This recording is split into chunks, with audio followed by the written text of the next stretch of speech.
গোপাল ভাঁড়ের গল্প। রাজ্যের নতুন আইন। একদিন রাজা ঘোষণা করলেন, আজ থেকে রাজ্যের নতুন আইন চালু হবে। যে কেউ একটা ঝুঁকি নিয়ে একটা কাজ করবে, তাকে পুরস্কৃত করা হবে। সবাই ভেবেছিল, এটা এক অসাধারণ সুযোগ।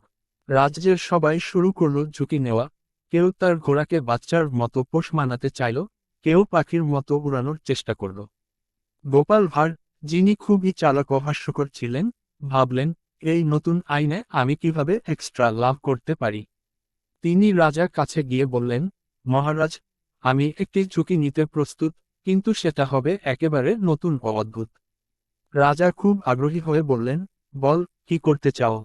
গোপাল বলল, আমি আমার বাড়ি থেকে রাজপ্রাসাদ পর্যন্ত উল্টা হাঁটতে পারি। রাজা অবাক হয়ে বললেন, তাহলে তোমাকে পুরস্কৃত করা হবে। তুমি তো যে কোনো কাজ উল্টে করতে পার। গোপাল মজা করে বললেন, মহারাজ, উল্টা হাঁটার থেকে বড় ঝুঁকি আর কি হতে পারে? রাজা হেসে বললেন, তোমার কথা সত্যি, গোপাল। তুমি যেন আমাদের রাজ্যের অন্যতম সবচেয়ে বড় চালাক মানুষ। এভাবেই গোপাল রাজা ও রাজ্যের লোকদের মজার ঝুঁকি নিয়ে একটি মজাদার অবস্থান তৈরি করে দিল।